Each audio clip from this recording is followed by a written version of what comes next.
Hello? Just working. Yeah, that's fine. Thank you very much.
Greeting. Yeah, that seems to work. Is that okay? Yeah, that's great. And you're going to be sitting down? I will sit down. Okay. What are the instructions? What are the instructions do you need to know? Just that you're going to be giving commentary to Yeah, just pieces when I every single yeah, piece? yes. So when I extend the interest by the mic, I can go off. When I go and sit down, I can go on. Should all vision and sort of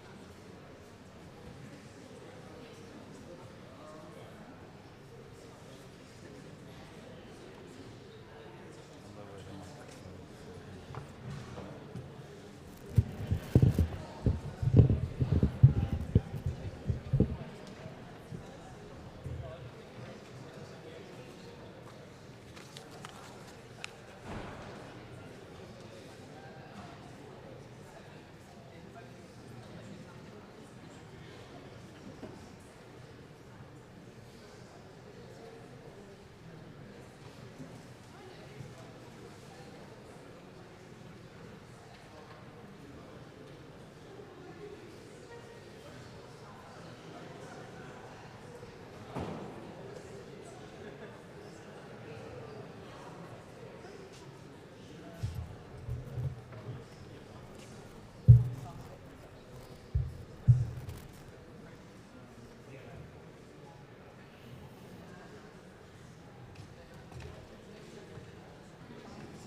Good afternoon, ladies and gentlemen.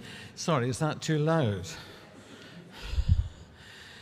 I welcome members of the Edinburgh Society of Organists, members of Old St Paul's Congregation, and I think also some members of the Scottish Polish Society to hear this lecture demonstration.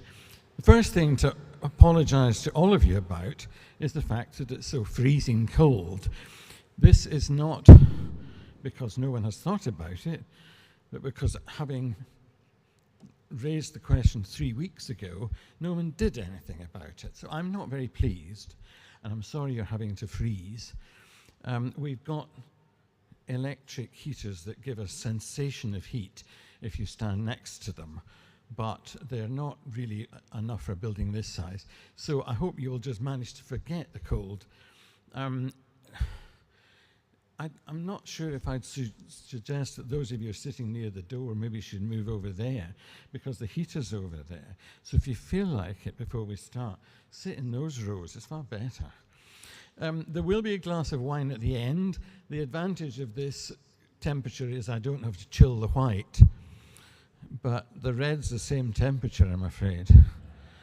We also have a stair lift which is malfunctioning at the moment. But apart from that, all is well, and I'm very pleased to see you here. We're delighted that Paul, who's over here on my right, Paul Newton-Jackson, is going to address us this afternoon with lots of illustrations of the music he'll be talking about. Paul is an expert on all things Polish, well, on all musical things Polish, and has been with us here in Old St Paul's for a year as our scholar in residence, and we've been actually singing some of the music that you will hear this afternoon. Anyway, I think I'd better just get on and hand over to Paul, so do give him a warm welcome.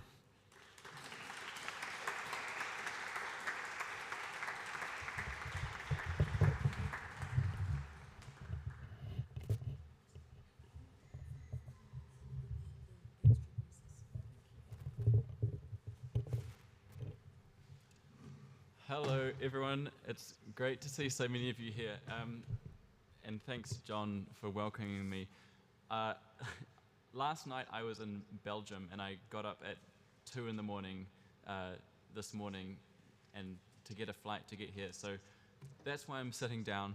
And if I at any point forget how to speak, that will be why. But thankfully, all the hard work this afternoon is being done by the choir. They're the ones making the music, so I think we're going to be all good. But yes, thank you so much for coming, and it's so exciting to be able to talk a little bit about music from 16th, 17th, and 18th century Poland, this period that people have called the Polish Golden Age. So, if someone had asked me 5 years ago to name a Polish composer older than Chopin, I probably wouldn't have been able to think of one. And I suspect that the same, unfortunately, is true of most people in the English-speaking world, even amongst people who, like many of you, know a lot about music. So today, it's very common to think of Europe as being divided into two very different halves, East and West. And it's in the part that we call the West, so countries like France, Germany, Italy, Britain, the Low Countries, that most of the stories that we tell in music history books take place, at least up until the 19th century, when the so-called nationalist composers from countries to the east seem to make their first appearance. So we have Chopin from Poland, and we have figures like Smetana and Dvorak from the Czech lands, Glinka and Tchaikovsky from Russia, and so on. And given this, it's easy to assume that before the 19th century or so, Poland didn't really take part in this thing that we call European music history. Or at least, we might be forgiven for thinking that Poland was somewhere on the periphery as far as music was concerned. However, I'm happy to say that the truth is far more interesting than that. And although today we take this idea of Eastern and Western Europe for granted, the idea that Europe can be divided up in this way would not have made much sense to people in the 16th, 17th, and 18th centuries. Most inhabitants of Europe at this time instead understood Europe as being divided along a north-south axis, with the Alps forming a boundary between the two, a boundary that was both geographical but also cultural. And within this northern portion of Europe, so Poland was known as a northern nation, Poland actually occupied an important central position. And John very kindly said that I'm an expert on all things Polish in terms of music. Actually, I should add a caveat here that my doctoral research was all about German perceptions of Polish music during this period. So I was looking at what German people thought of their Polish neighbors and using music and dance as a way of exploring that. And there's some really good examples that I found of German writers describing Poland as this central country. So there's a travel guide from 1738 published in Germany where the author says, Poland lies, quote, in the middle of cultivated Europe.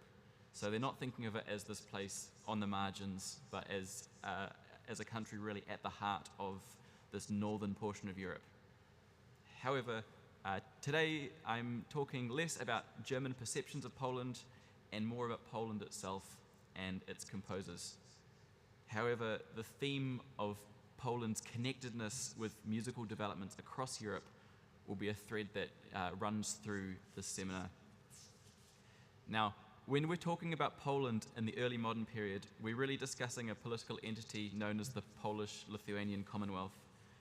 There had been ties between the Kingdom of Poland and the Grand Duchy of Lithuania since the 14th century, but these two entities were only formally united as a single state by the Union of Lublin in 1569. And many of you may know this already, but it is worth emphasizing that the territory that was covered by the Grand Duchy of Lithuania is very different to that of the modern nation of Lithuania. And you can see this on the map that's on the other side of your program. So throughout the 16th and 17th centuries, the Grand Duchy of Lithuania encompassed large portions of modern-day Estonia, Latvia, Lithuania, Belarus, and large portions also of Ukraine. And this vast, vast territory made the Polish-Lithuanian Commonwealth the largest state in Europe at the time, and also one of the most populous. And it was also a very wealthy state, primarily from exporting huge volumes of grain and timber via its great port cities on the Baltic Sea. At the same time, during the late 16th and early 17th centuries, many parts of Central Europe, including German, Austrian, and Czech lands, were tearing themselves apart through wars of religion, most notably the 30 Years' War. However, in the Polish-Lithuanian Commonwealth, they had religious tolerance enshrined in law since 1573 through the Warsaw Confederation, and as a result, the Commonwealth enjoyed a period of peace and stability compared to its Western neighbors.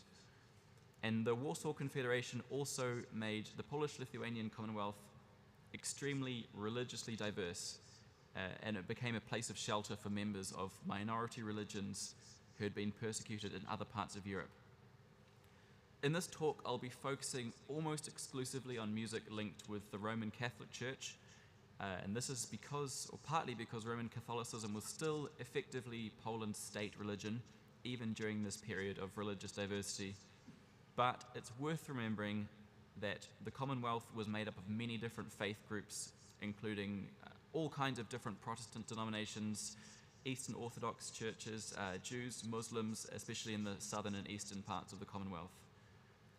So overall, it's the combination of these factors, so a huge territory, large population, great wealth, political stability, religious freedom, that lead historians to refer to this period from the middle of the 16th century to the end of the 17th as Poland's golden age. Right, that's probably enough history. I'm going to begin our tour with a piece that dates from before the union of Poland and Lithuania. Sebastian of Felsten was a highly regarded and influential musician and theorist, active in the first few decades of the 16th century. His name indicates that he, or at least his family, were originally from a small town named Felsztyn, which today is part of Ukraine. However, the earliest record to mention him is from 1507, when he matriculated at the University of Krakow. Only 3 compositions by Sebastian of Felsztyn survive. In fact, the overall survival rate of 16th century music in Poland is tragically low, mostly owing to the wars of the 20th century.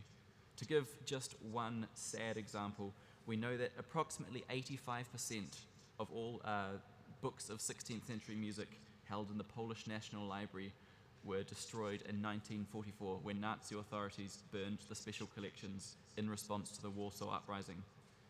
And this legacy of destruction makes it all the more important that we study, perform, and celebrate these rare pieces of 16th century Polish music which have survived to the present. And to this end, the choir will now sing Felsztyn's Alleluia Ave Maria, a motet in 4 parts, built around a plain chant melody in the tenor.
Thank you very much.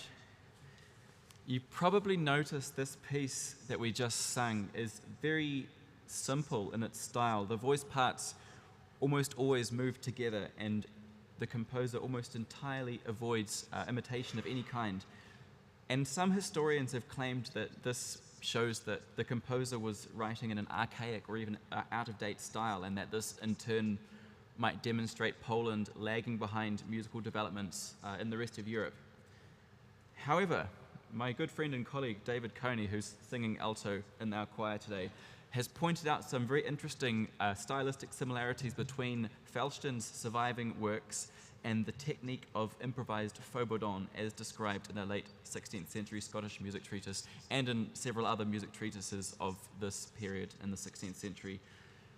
And what I think this means is that it's probably more likely that Falsten's surviving works are written out examples of the kind of polyphony that singers from across 16th century Europe were expected to be able to create on the spot.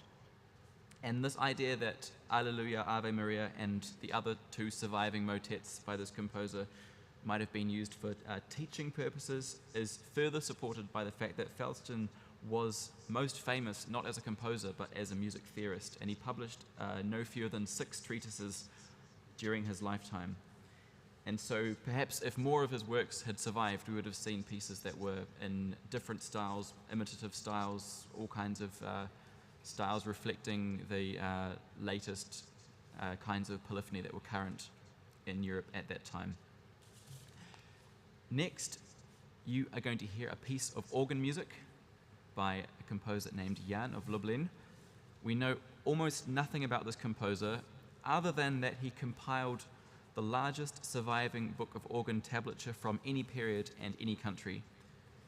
This book of tablature was assembled during the 1530s and 1540s, and it contains pieces by leading composers from across Europe, such as Josquin, Zenfel, and Verdelot, as well as several pieces by Polish composers, including Jan himself.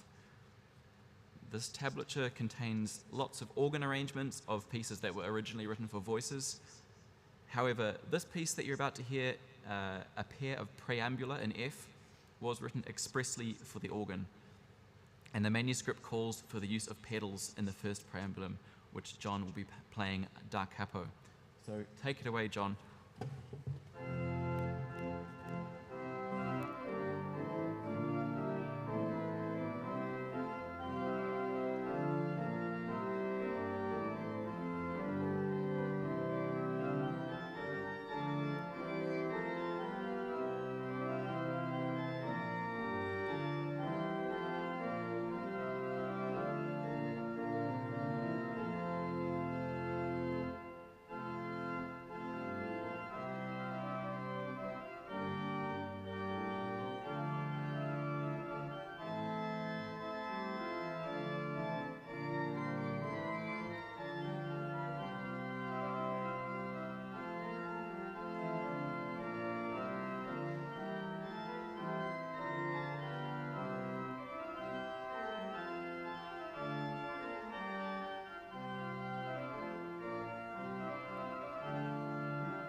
Earlier, I mentioned the scale of destruction of musical sources from 16th century Poland, and what you're going to hear next is part of the only 16th century mass setting from Poland, Lithuania to survive complete. This is the Missa Paschalis by Marcin Leopolita, a composer born around the middle of the 16th century in Lviv, now in Ukraine. This mass is in 5 parts up until the Agnus Dei, where Leopolita adds a 6th voice, and the musical material of this mass is based around a set of Easter melodies in the Polish language. We will be singing just the Kyrie, which is remarkable for its extremely skillful use of close imitation between all 5 voices, and its dense harmonies, which occasionally include false relations reminiscent of English composers such as Byrd. Leopolita's compositional talents seem to have been recognized quite early in his life, as he was appointed royal court composer while still in his 20s, and this was during the reign of Sigismund II, under whom the Kingdom of Poland and the Grand Duchy of Lithuania were conjoined, and under whom the Commonwealth was formed.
The years around the turn of the 17th century are often thought of as a turning point in European music history, as a new style of music caught hold, first in Italy and then further north. Proponents of this new style, such as Claudio Monteverdi, labeled it the Seconda Pratica, a style which prioritized expressing text over rules of counterpoint, and which favored the texture of solo voice plus accompaniment over the interweaving of multiple polyphonic voices, the likes of which you just heard. This new style reached Poland very quickly, as the Polish court had been attracting some of the finest Italian composers, such as Luca Marenzio and Giovanni Anerio, since the middle of the 16th century. And as a result, Poland was ahead of German lands in adopting this new musical style from the south. Perhaps the first Polish composer to embrace the Seconda Pratica was Mikołaj Zielinski, court musician of the Archbishop of Łódź in the first decade of the 17th century. Zielinski wrote what appear to be the earliest Polish examples of music for solo voice and instrumental accompaniment in this new style. And for this reason, he is sometimes referred to as the first composer of the Polish Baroque, as opposed to Renaissance. We will now perform Zielinski's Vox in Rama, a motet for the Feast of the Holy Innocents. Although it uses a standard 4-part choral texture, the influence of the Seconda Pratica is clear in Zielinski's illustration of the text about weeping and lamenting through the use of pungent chromatic writing.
More examples of Italianate influence in Polish music from the early 17th century can be seen in the works of Bartłomiej Pękiel, who was a chapel musician at the Royal Polish-Lithuanian Court, first in Warsaw from the 1630s and then in Krakow from the 1650s.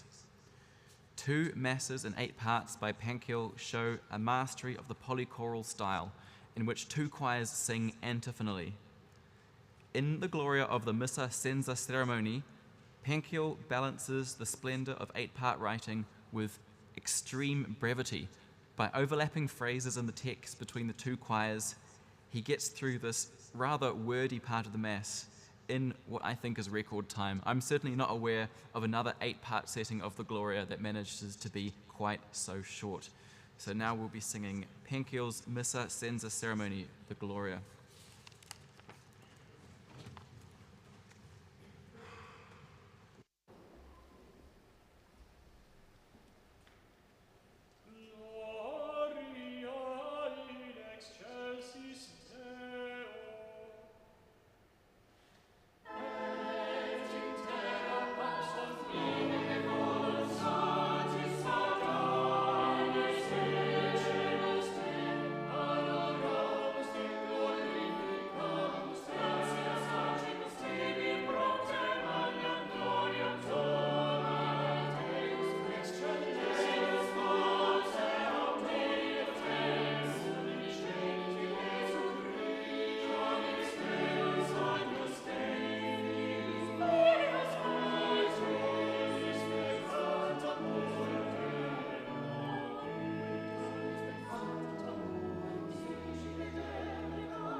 In the next piece, we're going to hear a completely different side to the same composer, Pankel.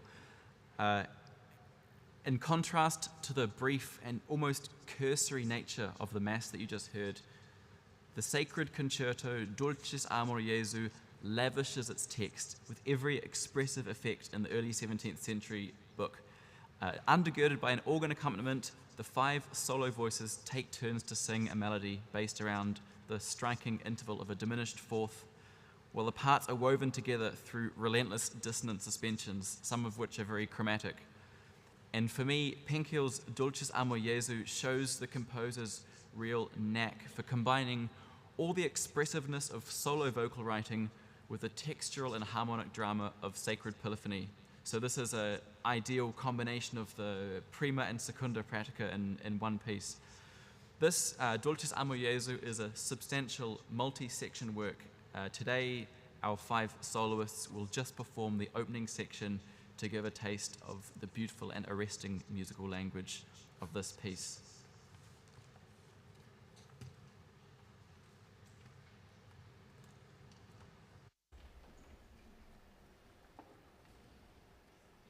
Amen.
We now move away from the Polish-Lithuanian royal court and to the Commonwealth's provinces for another piece of organ music. Dating from the mid-1640s, the Fantasia del Sol Primo Tono is the only surviving work by a composer named Piotr Zielachowski, about which almost nothing else is known except for that he wrote this piece and it was written down. The piece is preserved in a small collection of organ tablature from Ostromichevo, a town which today is in Belarus, but then was within the Commonwealth. Zielachowski's short work demonstrates the composer's skill both in organ playing and in contrapuntal writing. It begins with a series of flourishes in the Stilus Fantasticus before concluding with a brief fugue. And interestingly, unlike every other piece that I've been talking about today, Zielachowski's Fantasia was not written for the Roman Catholic liturgy, but instead for the Greek Catholic Church, which in that part of the Commonwealth held more influence. So now John will play Zielachowski's Fantasia del Sol Primo Tono.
For our next piece, we come back again to the royal court of the Polish-Lithuanian Commonwealth for an excerpt from a mass by perhaps one of the most famous Polish composers of the 17th century, Marcin Mielczewski.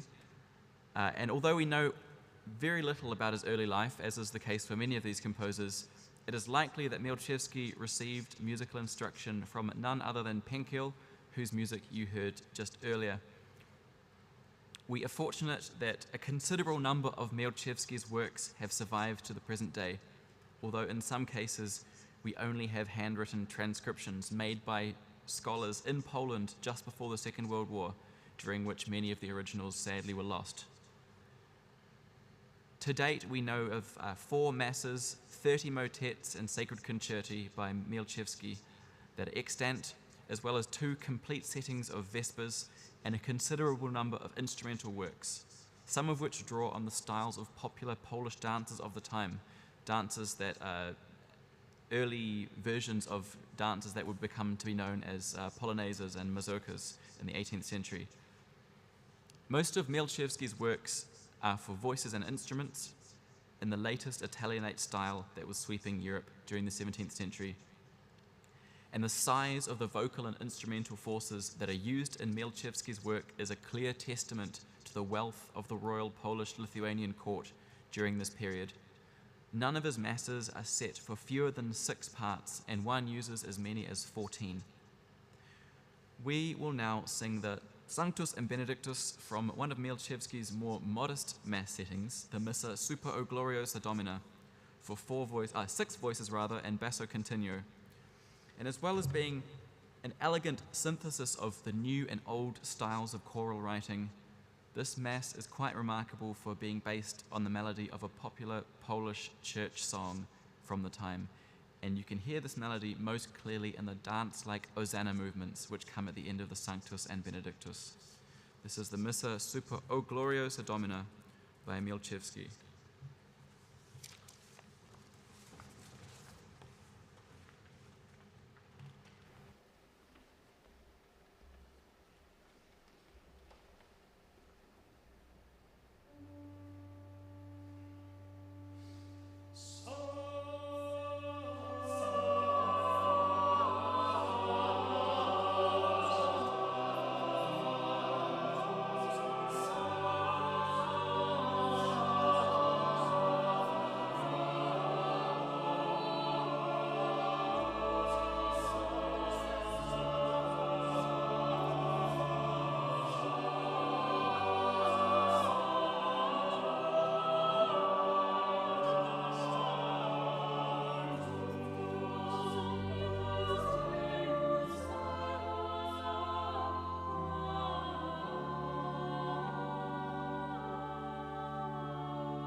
During the Polish Golden Age, particularly in the 17th and early 18th centuries, it was not just the royal court which had the resources to supply grand and elaborate church music, the likes of which we just heard, but also several major monasteries across the Commonwealth also cultivated sacred music to a very, very high standard. One example is a Cistercian monastery in Łowicz, where Stanisław Sylwester Szarzyński was probably based during the second half of the 17th century. Many of Szarzyński's works feature large ensembles including strings, brass, continuo. However, we're going to be singing two pieces by this composer, the first of which you're going to be hearing is an excerpt from a smaller scale work, a very beautiful sacred concerto, Jesus Spes Mea, for soprano, 2 violins, and continuo. And in the absence of violinists, our one-man orchestra, John, will be playing a reduction of their parts on the organ. So this is Jesus Spes Mea for solo soprano by Szarzyński.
Following on from that beautiful piece, and thanks to our soloist Anna Kay, is another composer with monastic links, Damian Stachowicz, who was also active in the second half of the 17th century, although we're not entirely sure where.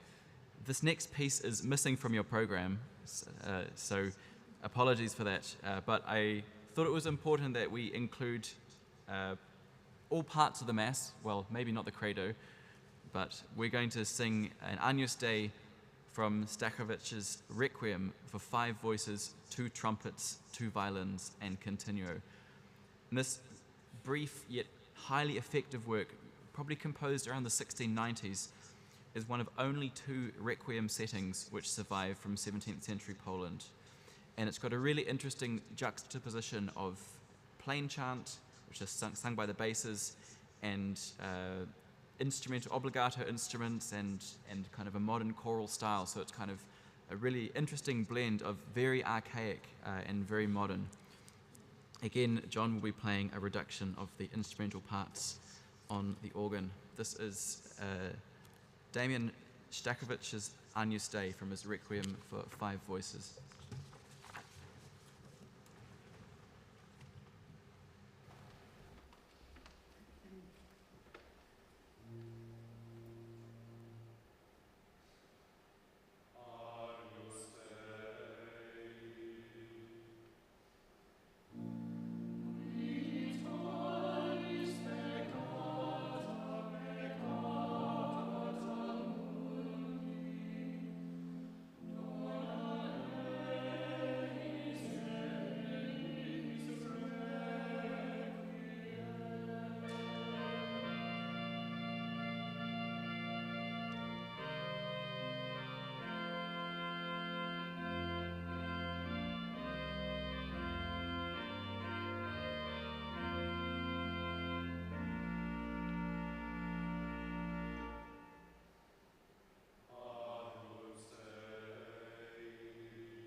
Throughout the 17th century and even well into the 18th century, composers across Europe often cultivated two very different styles of music in parallel with each other. A stricter style based on the sacred polyphony of the 16th century, and a much more modern Baroque style featuring obligato instruments, more soloistic vocal writing, and often more imitation contrast between different ensembles. We saw this at play in the music of Pankiel, and it is also apparent in the works of Zielinski, Mielczewski, and Szarzyński, in other compositions by these figures who we didn't perform today. But perhaps the best demonstration of this ability to juggle these two very different styles can be found within a setting of Compline by the late 17th century composer Grzegorz Gerwazy Gorzycki, who led the Royal Chapel in Krakow from 1698 to 1734 under the rule of the Saxon king Augustus II. Gorzycki's Compline setting contains the full stylistic spectrum from the strict stile antico polyphony of Te lucis ante terminum, which you'll hear first, to the modern Baroque splendor of the Nunc Dimittis, which brings his setting of Compline to a close. Early scholars of Gorzycki were only aware at first of his stile antico compositions, and they incorrectly labeled him as a stylistically conservative or even backwards composer. However, as more of his works were discovered, we were able to better understand how Gorzycki was an expert in both styles, like many of his contemporaries, not just within Poland, but also across Europe. And we will now perform these two contrasting movements from Gorzycki's setting of Compline.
We have now reached the early 18th century, a time when the Polish Golden Age is often said to have come to an end. And the question of what contributed to the decline of the Polish-Lithuanian Commonwealth during this period really could be a whole seminar in itself. A series of costly wars in the second half of the 17th century, with the Ukrainian Cossacks in the southeast and with the invading Swedish army in the northwest, left the Commonwealth weakened and vulnerable to foreign influence. And the election of a Saxon ruler, Augustus II, led to a flow of resources, wealth, and personnel away from the former capitals of Krakow and Warsaw and into the Saxon capital of Dresden, which saw its own golden age during this period. By the end of the 18th century, Poland had been sufficiently weakened both from outside and from within that its territory was partitioned during the 1770s and 1790s between Austria, Russia, and Prussia. Poland did not exist on the map of Europe until the early 20th century following these partitions. However, all this is not to say that music making vanished in Poland. Instead, the 18th century sees an increased emphasis on monasteries as important musical centers. And to close this seminar, we return to some more monastic music. We return to Szalzinski with an early 18th century Christmas pastorella. A pastorella is a piece of music that often would have been sung at a service with a cradle rocking ceremony and all sorts of Christmas-related pageantry that came with that. So this is a Christmas pastorella by Szalzinski called Gloria in excelsis Deo, and it's set as a dialogue between angels, a soprano solo duet, and shepherds, in this case a rowdy chorus of altos, tenors, and basses. And it seems to draw inspiration from the kinds of music that shepherds in rural Poland might have been playing during this period. So it's a really interesting, earthy piece of music to close our tour of the Polish-Lithuanian Golden Age this afternoon. This is Szalzinski's Gloria in excelsis Deo.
So I'm not down to take a bow, I'm down to give a vote of thanks.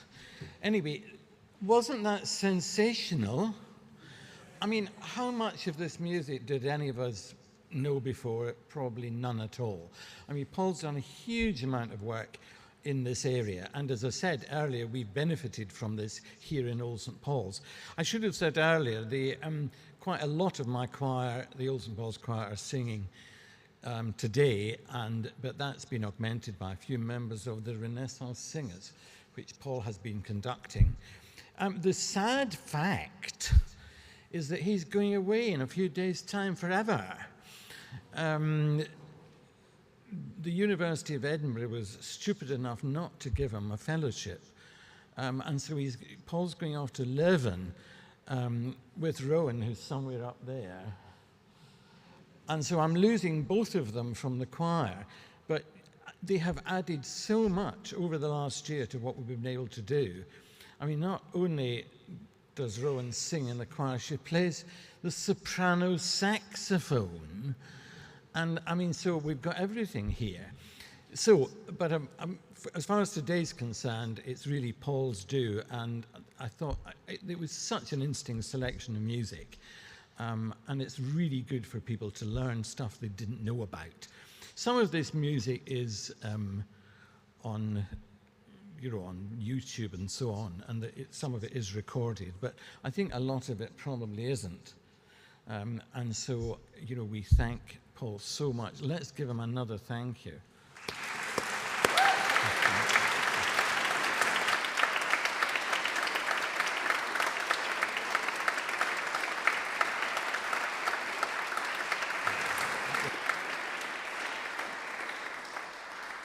Two more things to say. You know me, I never sit down if I can stand up and talk. One excitement in Old St. Paul's in the last couple of days is that our new CD has just arrived on Thursday. And Alan, who's somewhere up behind me, will be possibly trying to get rid of a few. It's the most interesting selection of music, though I say it myself, who chose it. It's got some of Paul's work on it and other unusual things.